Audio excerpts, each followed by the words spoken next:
구약성경 열왕기하 4장 1절로 7절 말씀입니다.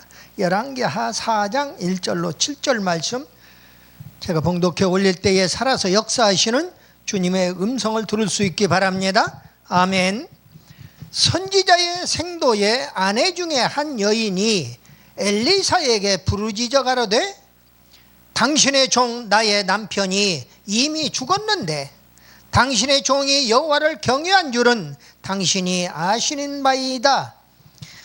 이제 체주가 이르러 나의 두 아이를 취하여 그 종을 삼고자 하나이다. 엘리사가 저에게 이르되, 내가 너를 위하여 어떻게 하랴? 내 집에 무엇이 있는지 내게 고하라. 저가 가로되, 계집종의 집에 한 병 기름 외에는 아무것도 없나이다. 가로되, 너는 밖에 나가서 모든 이웃에게 그릇을 빌라.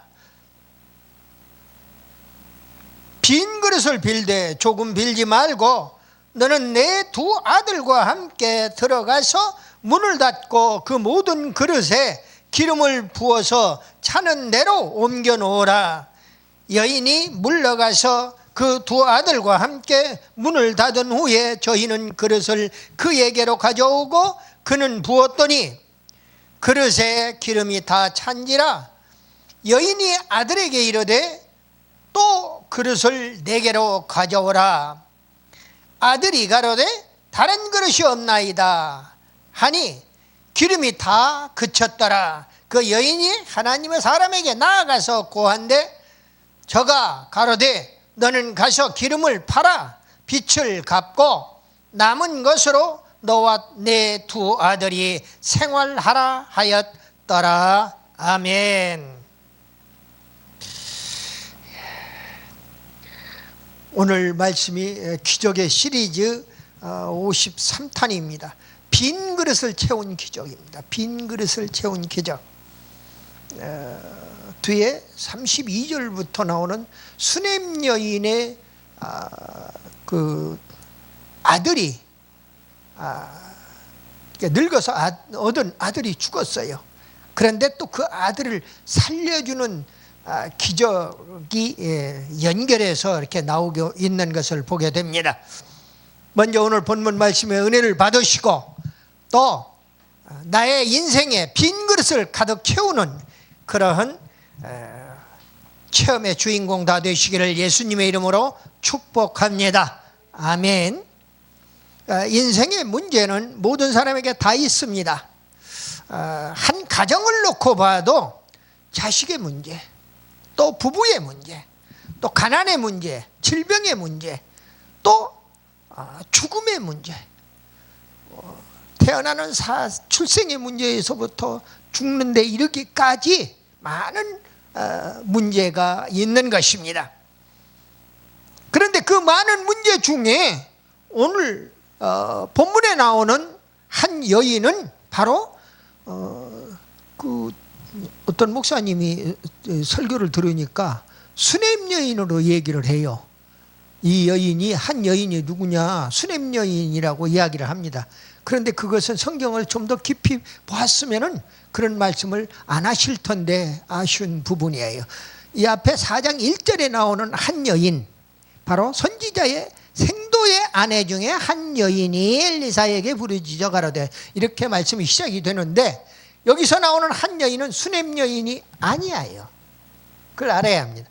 그런데 이 뒤에 가서 보니까 32절에서 보니까 엘리사가 집에 들어가 보니 아이가 죽었는데 자기의 침상에 눕혔는지라 들어가서는 문을 닫으니 두 사람뿐이라. 엘리사가 여호와께 기도하고 이러고 말씀이 나오는 것을 보게 됩니다. 그런데 이 말씀은 8절 말씀부터 보면은 7절 말씀까지 제가 본문으로 잡았습니다만은 8절 말씀부터 보면은 이 엘리사가 그 한 여인의 집을 지금 들어가서 빈 그릇을 채워주는 기적을 하나님의 이름으로, 주님의 이름으로 베풀어 주시고 나서 그 다음에 수넴이라고 하는 동네에 넘어갔단 말이에요. 그래서 근데 그 수넴에 있는 그 여인은 그냥 들린 것이 아니라 그 전부터 엘리사에게 아주 잘해주는 여인이에요. 그 본문 그 8절 9절 말씀을 보니까요, 우리가 저를 위하여 작은 방을 담 위에 짓고 침상과 책상과 의자와 촛대를 진설하사이다. 저가 우리에게 이르면 거기 유하리이다 하였더라. 하나님의 사람에게로, 그러니까 이 수넴 여인은 하나님의 사람인 것을, 엘리사가 하나님의 사람인 것을 알아요. 그래서 바로 그 하나님의 사람에게 쓸 침상과 의식주 문제, 책상, 의자, 촛대, 그리고 진설, 그것들을 진설을 해놓고 그 하나님의 사자 엘리사가 오면은 그걸 사용하게 해주었다는 겁니다. 저는 우리 주변에서 그런 권사님들을 많이 만났어요. 지금도 어디에 가면은 그 권사님이 아예 방 하나를 딱 내주는 겁니다. 그리고 거기에는 책상도 있고 의자도 있고 앉아서 공부할 수 있는 그런 여건을 다 갖춰 준 것을 보아요. 그래서 이 여인 같은 경우에는 수넴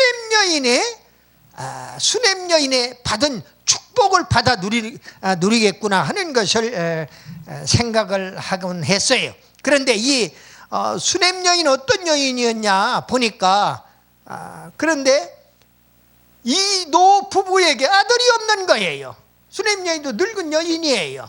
아들이 없단 말이에요. 근데 그 앞에 있는 열왕기하 4장 1절에 나오는 한 여인은 수넴 여인이 아니에요. 그런데 4장 1절로 7절까지 본문이 끊어졌고 단락이 끊어졌고 그 뒤에 8절부터 연결을 한다고 그래서 오늘 4장 1절은요, 빈 그릇을 채워주는 기적으로부터 시작해서 수넴 여인을 만났는데, 그 수넴 여인은 이렇게 하나님의 사람을 알아보고 잘 대접해주는 그런 여인이었는데, 그 노 부부에게 아들이 없었는데 열심히 기도해서 엘리사가 기도했더니 그 늙은 남편이 여기 14절에 보니까요, 14절에 단어는 내가 못 읽습니다만, 엘리사가 가로되 그러면 저를 위하여 무엇을 하여야 할꼬? 게하시가 대답하되 참으로 이 여인은 아들이 없고 그 남편은 늙었나이다. 그러니까 노 부부라 그 말이에요, 수넴 여인은. 그리고 한 여인은 남편이 죽었다고 이미 고백을 하고 있잖아. 내 남편이 죽었는데, 문제가 있는데, 남편이 죽었는데 체주가 와서 내 두 아들을 종으로 데려가려고 합니다. 이런 문제를 지금 얘기하고 있는 겁니다. 그런데 어떻게 수넴 여인하고 같습니까? 말씀을 조금만 깊이 보면은, 뭐 영적인 것 떠나서 육적으로라도 조금만 말씀을 깊이 보면은 이 여인이 한 여인, 이 방송을 듣는 혹시라도 그 목회자가 이 방송을 듣는다면은 평소에도 우리가 말씀을 좀 더 깊이 봐야겠구나 하는 생각을 하지 않겠느냐 하는 생각이 들어갑니다. 그런데 그래서 엘리사가 가로되 돌이 되면은 내가 아들을 안으리라. 아들을 낳는다는 거예요. 할아버지가 늙어서 아들을 생산할 능력이 없는데 아들을 낳는다는 거예요. 안으리라. 한달 후에는 내년 이맘때면 아들 낳는다 그 말이에요. 여인이 가로되 아니로소이다. 내 주 하나님의 사람이여. 수넴 여인은 하나님의 사람이라고 분명히 얘기합니다. 당신의 계집종을 속이지 마옵소서. 사라가 생각나지요. 너에게 아들이 있으리라 하니까, 이삭이 있으리라 하니까 뒤에 가서, 천막 뒤에 가서 히 하고 비웃는 거예요. 그런데 여기는 계집종을 속이지 마옵소서 하고 이야기합니다. 여인이 과연 잉태하여 돌이 돌아오매 엘리사의 말한 대로 아들을 낳았더라. 그 아들, 귀한, 정말로 늙어서 낳은 그 귀한 아들이 어쩌지 하다가 다 생략을 합니다. 어쩌지 하다가 죽었단 말이에요. 죽었는데 그때 엘리사는 어디에 있었느냐? 갈멜산에 있었어요. 그런데 수넴에서 갈멜산까지 80리길입니다. 80리길을 말을 타고 달려가서 그 여인의 몸으로 말입니다. 가서 신방을 부탁하는 거예요. 오늘 한 여인도 지금 주의 하나님의 사자에게 엘리사에게 신방을 부탁하는 내용이 나오거든요. 근데 그런 차원에서는 공통점이 있지만은 수냄 여인과 한 여인은 다른 여인이다는 말씀을 먼저 드립니다. 오늘 본문은요, 선지생도 남편이 죽었어요. 죽음의 문제, 우리 인생에서 죽음의 문제를 다루고 있어요. 또 두 아이가 체주의 종으로 팔려가는 문제, 내 아들의 문제예요. 아들의 직장의 문제가 아니라 당장의 아들이 종으로 팔려가는 문제, 노예로 팔려가는 그런 문제란 말입니다. 대단히 참 어려운 난제예요. 한 여인에게 남편이 죽어버렸어요. 과부가 된다 그 말이에요. 또 과부가 될 뿐만 아니라 자식이라도 믿고 살아야 하는데 자식마저 노예로 팔려가는 신세가 되었더라 그 말이에요. 얼마나 가련한 신세냐 하는 이야기죠. 그리고 이제 또 다른 것이 뭐가 있느냐 하니까 한 병 기름 외에는 아무것도 없나이다. 지지리도 뭐가 찢어지게 가난한 거야. 정말로 가난의 문제예요. 우리가 인생을 살아가면서 대부분의 사람들이, 대부분의 가정이 가난에 찌들려요. 자식이 속을 썩혀요. 또 남편이 속을 썩혀요. 아니, 남편이 잘못하다가 죽어버렸어요. 혼자 사는 사람들이 너무 많더라고요. 상상외로. 신학교 학생들을 가르치다 보니까 절반 이상이 혼자 된 과부들이야. 아유, 너무 안타까워가지고 나도 지금 혼자 사는 주제가 되었습니다만은 어쨌든 그렇습니다. 응? 부부의 문제, 그리고 자식의 문제, 그리고 가난의 문제, 그리고 질병의 문제, 또 이런 여러 가지 문제가 있을 수 있는데 그 중에 이제 오늘 본문의 한 여인은 바로 참 어려운 그러한 죽음의 문제, 자식의 종 문제, 그리고 가난의 문제에 봉착해 있었더라 그 말입니다. 여인으로서는 인생을 포기하고 정말 어디 부엉바위가 있으면은 펑 올라가서 뛰어내리고 싶은 그런 심정이었을지도 몰라요, 실제로.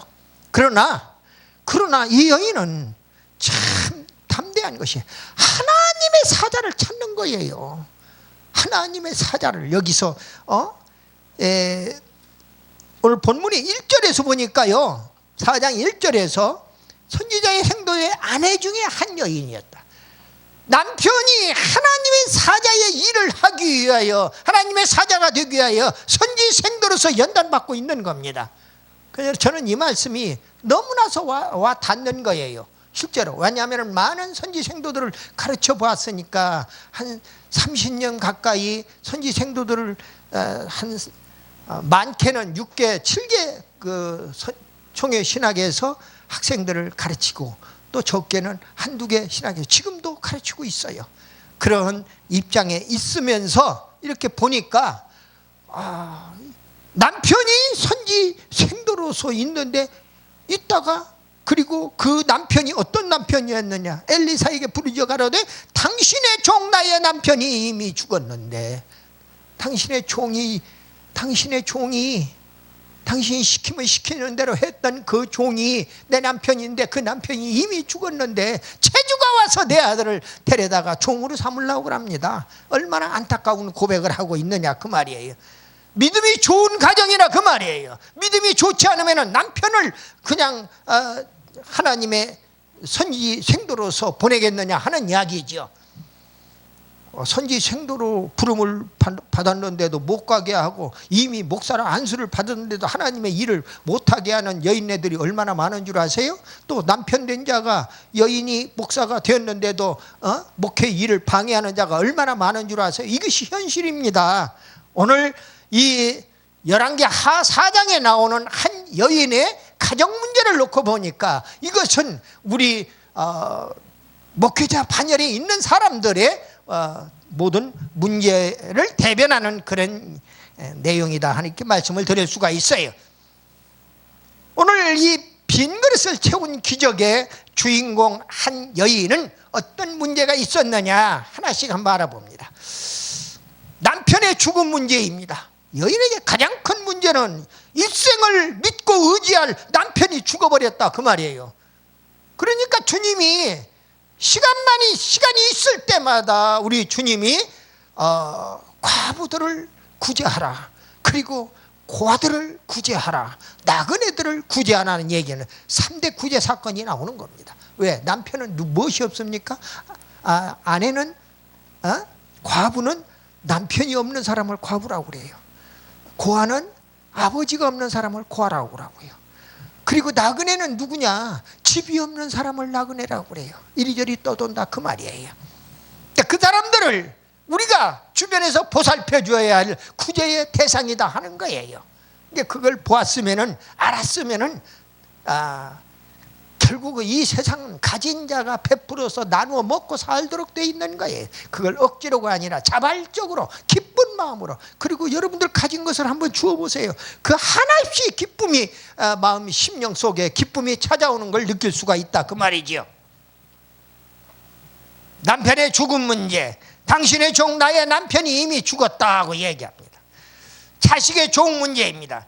이미 체주가 이르러 나의 두 아이를 취하여 그 종을 삼고자 하나이다. 노예로 팔려가는 그런 문제예요. 당시에는 빚이 있으면 빚을 못 갚으면 그렇게 종으로 삼을 수밖에 없어요. 결국은 빚을 갚을 수 있도록 이 종은 좀 못된 종은 아닌 것 같아요. 그 못된 주인은 아닌 것 같아요. 체주는. 왜 그러냐? 체주가 그 여인까지 종으로 데려가 버립니다. 빚을 갚을 때까지. 그러면 그냥 꼼짝없이 그 체주가 시키는 대로 해야 하는 거예요. 물 떠오라면 물 떠다 주어야 하고, 밥을 하면 밥 지어라면 밥 지어야 하고, 성노예 성바지 하라면 성바지 해야 하는 것이 그때 당시에 풍습이고 간습이에요. 그러나 두 아들만 데려가겠다는 거예요. 두 아들만. 체주가 아들의 문제가 봉착했습니다. 그리고 이 집이 기름 한 병 외에는 아무것도 없는 가난뱅이 집구석이었더라 그 말이죠. 너무나 안타까운 집이에요. 근데 그런 내용을 오늘 본문의 1절과 2절에서 언급하고 있다 그 말입니다. 그런데 문제 해결의 비책은 있단 말이에요. 여러분들 어떤 문제가 생기든 간에 어떤 팩트로서 문제가 발생하면 반드시 해결책이 있기 때문에 그 문제가 주어진다는 사실을 알아야 해요. 해결책이 없는 문제는 있을 수가 없다 그 말이에요. 그 모든 시청자들이 다 어떤 문제에 봉착 않는 그런 사람이 없단 말이에요. 그 문제에 봉착하면 해결책이 있기 때문에 해결책을 찾으라고. 그런데 믿는 사람들은 하나님께 부르짖어 기도함으로써 해결책을 찾는 역사가 일어나요. 나보다는 하나님이 더 머리가 비상하니까, 내 지식보다는 하나님의 지식이 많으니까, 내 지혜보다는 하나님의 지혜가 많으니까 하나님께 부르짖어 기도하면 하나님께서 응답을 주신다 그 말이에요. 생각지도 않는 방법으로, 우리 인간의 방법이 아닌 어떤 하나님만의 방법으로 문제를 응답을 주시고 해결해 주시는 것을 우리는 성경을 통하여 또는 성경 아닌 우리의 삶의 주변의 현장에서 많이 볼 수가 있다 그 말입니다.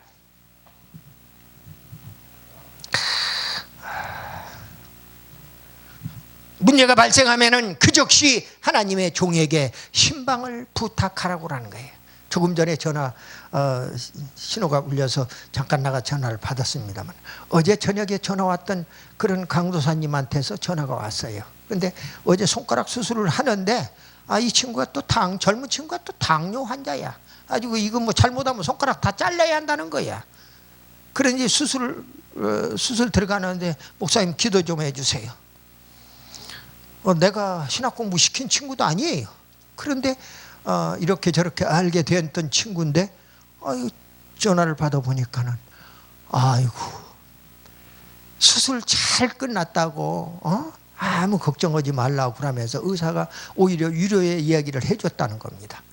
물론 지켜봐야겠습니다만은, 근데 이 손가락이 수술을 하면은 이게 다 끝나봐야 알지만 이게 안 구부러질 수도 있어요. 둘째 손가락이라고 그러니까 요거 같은데 이 손가락이 안 구부러지면, 5손가락 중에 한 손가락이라도 안 구부러지면 물건을 들으려면 그렇게 힘든 겁니다. 실제로 손가락에 절단이 되었다든지 구부러지지 않는다든지 어떤 장애가 오게 되면은 그렇다 그 말이에요. 그리고 또 정부에서는 그걸 장애 등급으로 판정을 해줘요. 장애인으로서 그런 것도 보게 됩니다. 아무튼 기도하면은 하나님께 부탁을 해요. 우리 인간의 힘으로 안 된다고 생각되는 것이 있거들랑 하나님께 부르짖어 기도하는 거예요. 그 내가 안 믿는 동생한테 그 전에 그런 이야기를 한 적이 있어요. 너는 네 힘으로 안 되는 것, 네 남편의 힘으로 안 되는 것, 여동생, 남편이나 네 힘으로 안 되는 것, 그것은 누구한테 기도하냐 하고 내가 얘기를 물어봤어요. 그러니까 지금 현재 교회를 안 나가요. 저희 오빠가 다 죽어가고 2번씩이나 쓰러져서 병원에 실려가고 다 그 체중이 20kg 이하로 다운돼서 다 죽어가는 모습을 지켜보았던 혈육의 한 점인 내 여동생도 지금도 아직 안 믿어요. 보니까 교회 나가라고 그렇게 얘기를 해줘도 물론 지역이 같은 지역이 아니라서 우리 교회까지는 나올 수가 없는 거예요. 나가라고 가까운 교회에 나가라고 이야기를 해줘도 하는 것을 봅니다. 인력으로 안 되는 거예요. 하나님의 택한 백성은 때가 되어야 하나님의 때가 되어야 하나님의 전을 찾게 되는 것을 보게 돼요. 그런데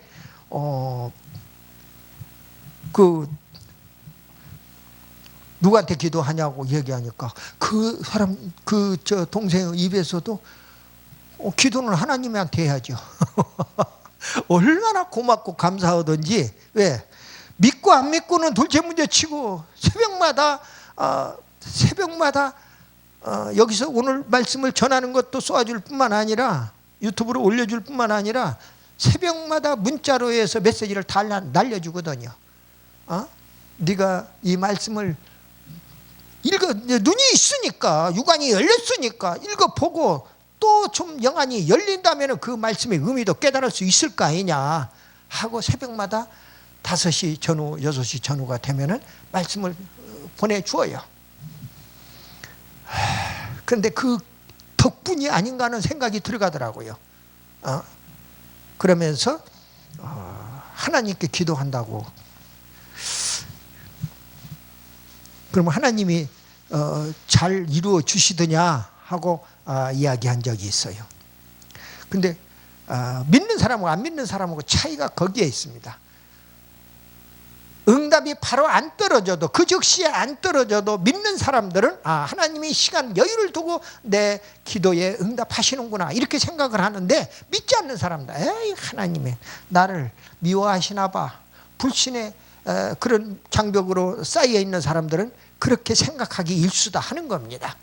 많이 세상 학문 많고 많이 배우고 적게 배우고가 문제가 아닙니다. 물질이 많고 적고의 문제가 아니에요. 믿음이라고 하는 것은 하나님께서 온전한 믿음을 선물로 내려주신다고 하는 사실이에요. 그 믿음으로 우리는 예수를 구세주로 믿고 그리고 구원받아 하늘나라에 가게 되고 하나님의 자녀가 되고 천국 백성이 되었다 그 말이에요. 그러니까 얼마나 고맙고 감사하냐 그 말이에요. 생각할수록 고맙고 감사, 눈물나게 고맙고 감사한 거예요. 예수는 도대체 어떤 분인지 우리는 알다가도 모르는 거예요. 그분은 버런 눈을 가졌어요. 우리 한국 사람이 아니에요. 그럼에도 불구하고 2000년이 지난 오늘날에도 그분을 구주로 우리는 믿고 따르고 그분이 길이고 진리고 생명이라고 믿고 그분의 부활을 믿는다 그 말이에요. 그분이 지금도 하늘 보좌 우편에서 우리를 위하여 간구하고 계신다는 걸 믿는다 그 말이에요. 얼마나 고맙고 감사하냐는 이야기죠.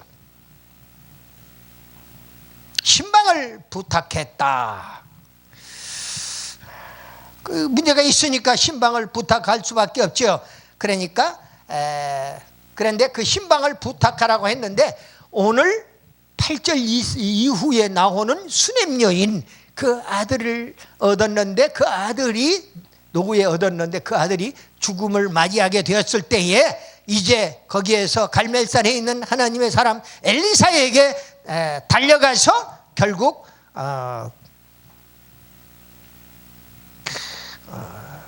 엘리사를 만나게 되는 것을 보게 돼요. 그리고 가서 뭐라고 이야기를 하느냐, 자기 아들이 죽었다고 고하는 것도 아니에요. 내가 당신이 우리 집에 갈 때까지 여기에 머물겠다는 거예요. 억지로 땡깡 부리는 거죠. 지금 갈멜산에 있는 엘리사 선지자에 와가지고 땡깡 부리는 거예요. 뭐라고 25절 말씀하고 30절 말씀을 제가 봅니다. 드디어 갈멜산으로 가서 하나님의 사람에게로 나아가니라. 하나님의 사람이 멀리서 저를 보고 자기의 사환 게하시에게 이르되 저기 수냄 여인이 있도다. 왜? 자기 갈 때마다 그 모든 편의를 다 제공해주는, 숙식을 제공해주는 수냄 여인이 있도다. 아이의 어미가 가로되 여호와의 사심과 당신의 혼의 사심을 가리켜 맹세하노니 내가 당신을 떠나지 아니하리이다. 엘리사가 이에 일어나 여인을 쫓아가니라. 결국은 신방을 부탁을 했으면은 신방이 이루어지도록 만들어져야 한다는 이야기죠. 그러니까 이제 엘리사가 묘책을 내주는데 그릇을 빌라는 거예요. 그릇을 준비하라는 거예요.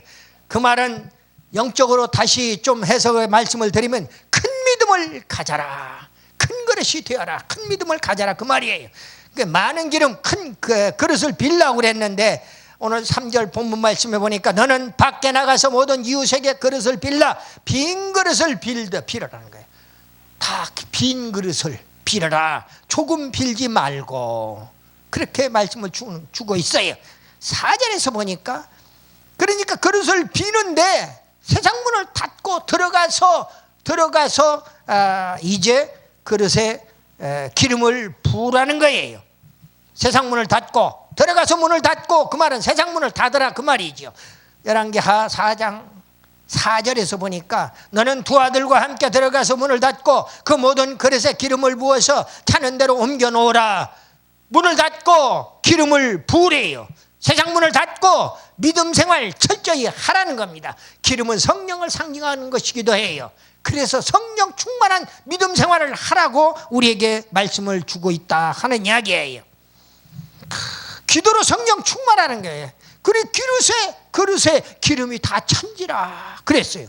믿음 생활 열심히 하다 보면은요 성령 충만한 성도가 된다니까요. 날마다 웃지 않고서는 견딜 수 없는 그러한 정말 믿음의 성도가 된다 그 말입니다.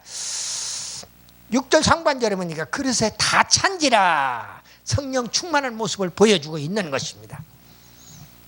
기름은 기름병을 기울여야 기름이 나옵니다. 기름병을 기울여야 기름이 나와요. 믿음 생활 잘해야 성령 충만이 가능하다는 걸 보여주는 거예요. 기름병은 기울여야 그릇에 기름이 부어지듯이 성도는 믿음의 기름병을 기울여야만 성령 충만할 수가 있다. 이렇게 말씀을 드립니다. 그릇을 준비한 결과 문제가 해결되었어요. 문제가 해결되었단 말이에요. 7절에 그러니까 본문의 7절에 보니까 너는 가서 기름을 팔아. 기름이 잔뜩 빈 그릇에 가득 다 채워졌단 말이에요. 그러니까 기름을 팔아서 빚을 갚고 남은 것으로 너와 내 두 아들이 생활하라 하였더라. 이렇게 말씀이 마무리가 됩니다. 기름을 팔아서 빚을 갚고 생활하라고 말씀을 주시는 거예요. 열왕기하 4장 그 뒷부분에 가서 34절부터 32절부터 보면은요 수냄 여인의 아들이 죽었어요. 엘리사가 행동하는 기도를 합니다. 주의 사자들은 행동하는 기도가 필요하다. 입으로만 주여 주여 하고 하는 것이 아니라 행동하는 기도가 필요하다 그 말이에요. 또 확인하는 기도가 필요한 거예요. 보니까 오늘 엘리사가 그렇게 해주고 있어요. 우리들에게 교훈이라도 주듯이 말입니다. 34절에 보니까 아예 위에 올라 엎드려 자기의 입을 그 입에, 자기의 눈을 그 눈에, 자기의 손을 그 손에 대고 그 몸에 엎드리니 아이의 살이 점점 따뜻하더라. 할렐루야. 할렐루야. 죽었던 아이의 살이 따뜻해지는 모습이야. 얼마나 감격적인 장면입니까? 노 부부에게 늦게 얻은 아들, 기도로에서 늦게 얻은 아들, 그 아들이 엘리사의 행동하는 기도로 말미암아 그 입에, 자기 입에 그 입을 대고 자기 눈에 그 눈을 대고 또 자기 손에 그 손을 대고 그리고 그 어린아이의 몸 위에 엎드렸더니 아이의 살이 점점 따뜻하더라. 이렇게 성경은 기록해주고 있어요. 그런데 그걸로 끝나는 게 아니에요. 그 다음에 35절 말씀을 하나 더 보면요, 35절에 가서 보니까 엘리사가 내려서 이제 그 어린아이의 시신에서 내려 올라왔어요. 따뜻해지는 것을 체온으로 느끼고 내려왔어요. 엘리사가 내려서 집 안에서 한 번 이리저리 다니고, 이제 한 바퀴 이리저리 돌아다니는 거예요. 여기 이제 살아나겠지? 나는 내 믿음은 살아나는데, 수냄 여인의 믿음도 살아나는데, 그리고 내가 갈 때까지 갈멜산에 그대로 머물겠다고 할 정도의 죽은 자기 아들 시신 처리할 생각은 하지 않고, 당시의 어린아이는요, 당신의 예수님 당시나 이때 당시에는 예수님 당시의 이사야 선지자나 엘리사 선지자는요 한 700년 전의 선지자들이에요. 그래 그때 당시만 해도 여자나 어린아이가 죽으면은 당일 장례 치르도록 되어 있단 말입니다. 당일. 그리고 그 시신을 만지지도 못하는 거예요. 어디 감히 씻어서 타락에 넣고 말을 타고 갈멜산 80리길을 달려오냐 그 말이에요. 말도 안 되는 거예요. 있을 수 없는 일들이 일어나고 있는 겁니다. 왜? 하나님의 사람이 오면은 죽은 아이도 살려주리라. 그래서 사르밧 과부의 아들도 살아났고, 또 수냄 여인의 아들도 살려주시는 우리 주님의 모습을 봅니다. 구약 성경에는 엘리야 선지자를 통하여, 그 다음에 엘리사 선지자를 통하여 하나님이 그러한 부활의 역사를 이루어 주신 것을 보게 돼요.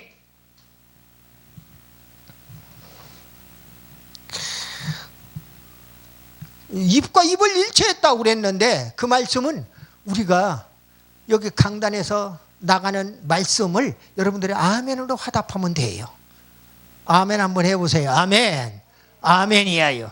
시청자들도 이 말씀을 들으면서 강 목사의 말씀이 옳습니다, 나도 동의합니다, 나도 그렇게 생각합니다 하는 사람은 아멘 하시기를 바랍니다. 아멘 하는 자마다 죽었던 심령이 살아나는 역사가 일어난다 그 말이에요. 아멘이야요. 그리고 눈과 눈을 일치했다. 눈에서는 사랑의 빛이 나갑니다. 여러분들 사랑하는 사람은 계속 쳐다보잖아요. 쳐다봐도 지루하지 않고 한 것을 봐요. 사랑의 눈이에요. 사랑의 기적을 체험할 수가 있어요. 사랑으로 결국은 살아나는 거지요. 그리고 손과 손을 일체했다고 그랬는데, 모든 손과 발은 우리의 언행의 도구다 그 말이지요. 수냄 여인은 80리길을 갈멜산까지 말을 타고 발로 달려갔더라 그 말이에요. 말로 달려갔더라 그 말이에요. 그리고 우리가 찬양할 때 가끔 손에 박수를 치고 준비 찬양도 하고 찬양을 인도하는 것을 많이 보게 되는데, 이것은 사랑의 기적을 체험하는 것이고, 내 손으로, 발로, 행동으로, 몸으로 찬양도 하고, 손으로 찬양도 하고, 눈으로 찬양도 하고, 입술로 찬양도 하는 거예요. 그거 하나님이 기뻐하신다 그 말이에요. 오늘 보니까 모든 문제의 해결자는 누구냐? 바로 우리가 믿는 엑기스 중에 엑기스인 바로 예수 그리스도이시다.